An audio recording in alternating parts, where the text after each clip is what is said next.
Hello po mga kababayan, si Dante Maravillas. Sinampa na po ng plunder case ni Trillanes, si Chucky.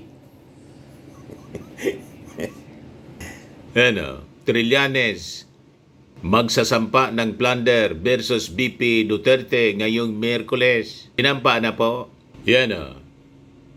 Sabi dito sa report ng Billionaire News, former Senator Antonio Trillanes and members of the civil society group the silent majority file plunder and graft complaints against Vice President Sara Duterte at the Office of the Ombudsman today. The complaint is linked to the alleged anomalies during the Duterte's tenure as DepEd Secretary and as Davao City Mayor, including the alleged misuse of confidential funds and overpriced laptops. Rimati na mga kababayan, tambak yung mga dokumento sa kabaga niya, Mr. Maravillas. Patong-patong pong kaso. Next month, mga kababayan, siguradong i-refile yung impeachment impeachment case laban sa kanya. Breaking news ngayon po. Pakinggan po natin yung interview kay Trillanes ng mainstream media, saka dito sa civil society group na nag-file ng plunder case laban kay Sara. Magandang umaga sa inyo lahat. Dito po kami ngayon. Kasama ko ang the silent majority movement upang mag-file ng kaso plunder, graft at malversation laban kay Vice President Sara Duterte.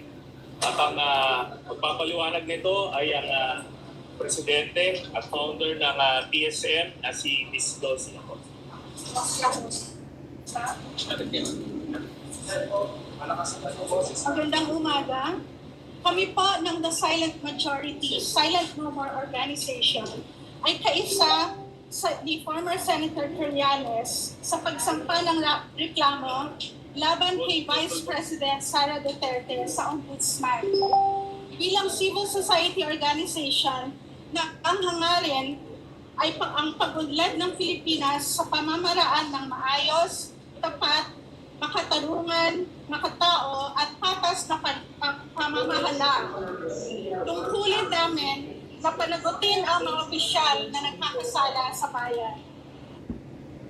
Si Sara Duterte ay marami ng paglabag sa batas, sa konstitusyon at sa tiwala ng mamamayang Pilipino na matagal nang pinalagpas at hindi na dapat palampasin pa. Ang mga reklamo namin ay ang mga sumusunod.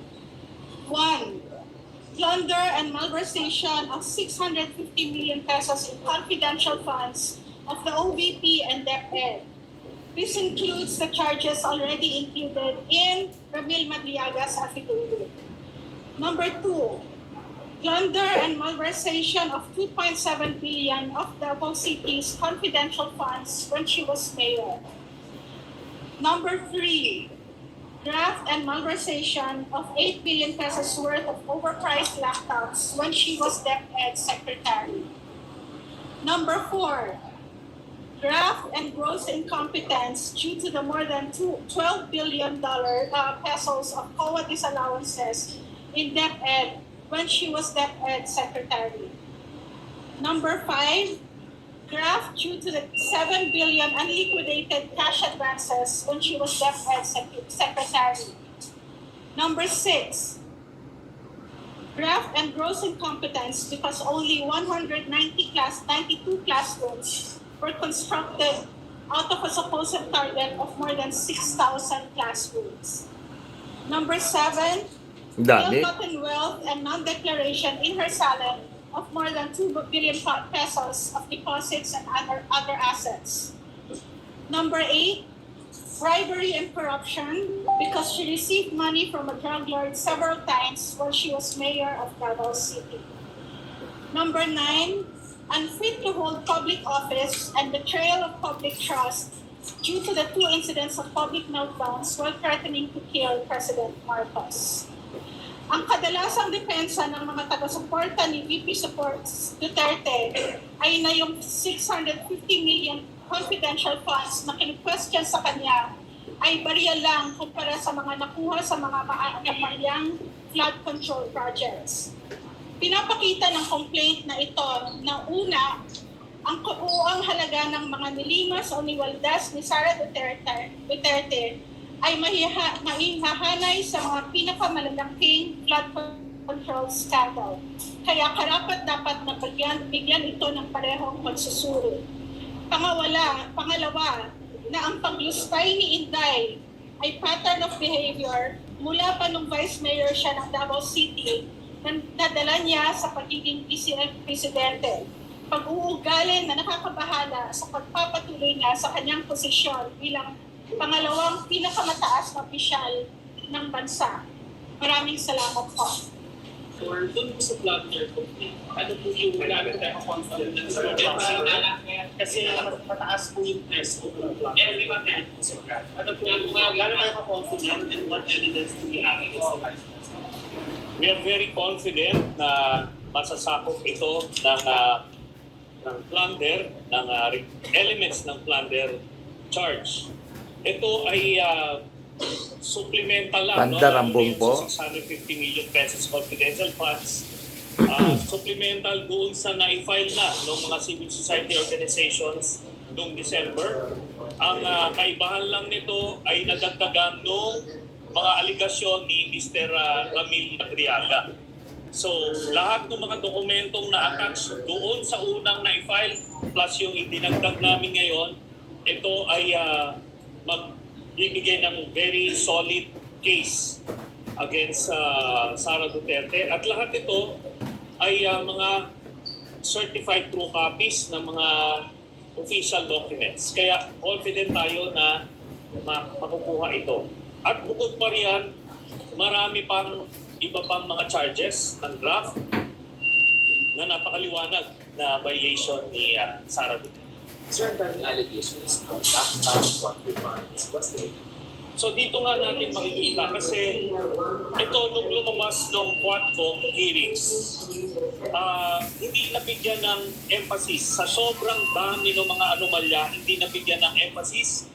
Pero ngayon, dahil dito sa complaint na na-file ngayon namin kasama ang the silent majority, ay pinapakita natin, hinihimay natin isa-isa ng mga nakaligtaan ng publiko at ng Sir, the Vice President remains very popular as shown by recent surveys. Way more popular than the President. Despite these complaints of underground conversation, ano yung dahilan? Bakit popular pa rin si Vice President? Even these very serious allegations, ano ba yung dapat intindihan ka ng tao o dapat maunawaan nila? Ang primary reason kung bakit popular pa rin siya ay dahil hindi kilalang lubusan ng mga Pilipino yung tunay na pagkatao ni Sara Duterte. Dahil talagang binabaha nila ng fake news at mga trolls nila yung siya na naging pangunahing source ng impormasyon ng mga kababayan natin. At ito nga, isang paraan ito na parang ma-expose yung iba't ibang insidente ng pangungurako at iba pang anomalya na ginawa ni Sara. At hopefully, mamulat sila. At dagdag ko lang na kahit relatively more popular siya, but compared noong unang walang mga ganitong lumabas na anomalya, ay di hamak na bumaba na rin ang kanyang mga numero. Ibig sabihin nun, talagang maraming namumulat. At papatuloy namin yung pagmumulat sa mga kababayan natin. Hindi ito biro na aligasyon lang. Pag nag-file ka ng complaint, ibig sabihin nun, solid yung mga evidensyang binibigay mo. Hindi lang itong gagawa ka ng isang meme sa social media, pag-aakusa, kagaya nung ginagawa nila sa amin. Ito, kaso talaga. At sana, yun na nga, marami nang mamulat ko rin. the impeachment? Parang nagkakaroon ako ng sa mga kalimantanan yung isang kaso sa government. So, kailangan na mapanagot yung mga kung siya katapulad ni Vice President sa akin dito sa mga mga alleged anomalies sa mga Department of Unang-una, hindi tayo naniniwala na meron ng fatigue yung taong bayan sa mga kasong pinafile. In fact, mas gusto nila na meron mga nagpa-file ng kaso para na i-expose yung mga tiwali na opisyal. At para lang ma-highlight natin ito kung gaano kabigat yung kaso na ipinail natin ngayon, ikukumpara natin yan dun sa ipinail na kaso at nakapagpakulong kay former Senator Pong Revilla. 90 million pesos na flood control project ang basihan nun. Pero bago lang yun na i-file. Pero ito, last year pa ito lumatututukan. Bilyon-bilyon ito. Bilyon-bilyon na pagnanakaw. At kung nga dito sa pamamagitan nito, kaya nananawagan din tayo kay Ombudsman na Boying Remulla na bigyan ng atensyon itong mga kasong ipinail na ito, mas malaki dihama na pagnanakaw itong ginawa. At isang paraan nito na mabuksan na rin yung mga bank accounts kasi merong memorandum of agreement ang with the AMLAC na kung saan lahat ng flag transactions ni Sara Duterte, Manscarpio at iba pang mga akusado ay pwedeng makuha sa AMLAC. Dito makikita yung nakita na natin noon. In fact, may kopya na yung ombudsman on na bilyong-bilyong piso ang laman ng pera ng accounts ni Sara Duterte. At yung iba pa rito, yung daang-daang milyon dito, galing sa drug lord. Kaya Matindi. yun, kailangan mabahala yung mga kababayan natin. Hindi lang ito sabi-sabi. Hindi ito paninira. Kasi kung paninira, hanggang dyan lang yan sa Facebook. Ito, dinala namin sa ombudsman. Senator, ang sasabihin na naman nila nito, bakit hindi impeach na ng pagkakaiba? Yung impeachment, sa aking pagkakaalam, ay bukod dito sa pagpa-file na ito. Magpa-file yung iba't ibang civil society organizations ng impeachment case laban din kay Sara sa February 6 pag natapos na yung 1 year ban. Ang isasagot na naman nila dito, Senador, ay maagang pamumulitika dahil siya pa rin ang number 1 dun sa mga survey to be the front runner pagdating ng 2028. Ganyan na rin po yung sinabi nila nung iniimbestigahan namin si Vice President Binay. No? Pinapakilala ko lang sila sa taong bayan na mga tiwali ito. Na hindi pwede kasing boboto na naman tayo ng mga tiwali. Diba? Pag inakusahan na natin ng magnanakaw, ito may ebidensya ito, tapos binoto mo pa rin magnanakaw, tapos pag ninakawan ka, dahil binoto mo, huwag ka magreklamo kasi alam mo na magnanakaw sinabihan ka na binoto mo pa rin, tapos pag nakawan ka, lululokin mo na lang yun. Dito na ngayon, nasa kamay na ng ombudsman para mapatunayan na totoo yung aming mga aligasyon. Sir Lance, yung sa Madriaga affidavit, yung criticism doon ay malabnaw yung mga allegations. Meron po ba kayong mga i-attach na evidence, documentary evidence to support Madriaga's claim sa amin natin? Yung portion ng Madriaga allegation, doon sa pagbigay ng pera ni Colonel Nolasco sa kanya at binigay kung saan. Yung documentary evidence doon, kasama na yun doon sa naunang na-file na plunder case noong December.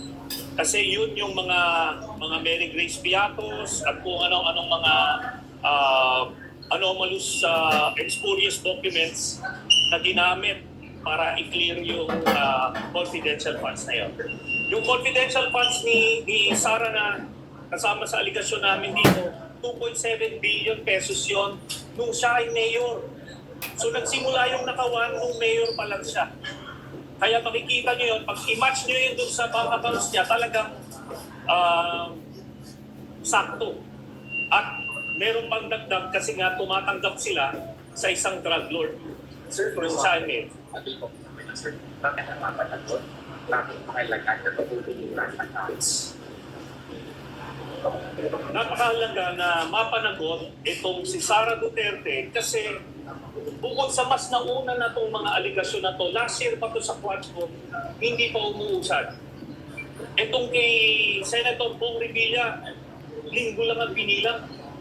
90 million ang halaga. So, dito, out of fairness and more importantly, yung accountability. No? Kasi siya yung Vice President. Siya yung Vice President ng ating bansa. Kailangan malaman ng mga kababayan natin na ano siya, siya isang kurakot na public official. Okay, sa bank accounts, dito kasi, pagka binuksan yung bank account or galing man lang dun sa mga flagged transactions ng AMLAC, ito na hindi na nila maitatanggi. Kasi hanggang ngayon, nagpapanggap sila na simpleng mga tao sila, simpleng pamilya. Pero dito, pag nakita nila yung bilyon-bilyon na pera nila Sara Duterte at Mans Carpio, siguro naman bubuksan na ng mga kababayan natin yung kanilang mata at tanggapin at lunukin ng mga tiwalinga itong mga tao. Sir, yung basis lang po itong 2.7 na confidential funds, misuse of confidential funds, which was vice mayor in favor. Ano po yung naging askalto nito? Bakit nakurakot po?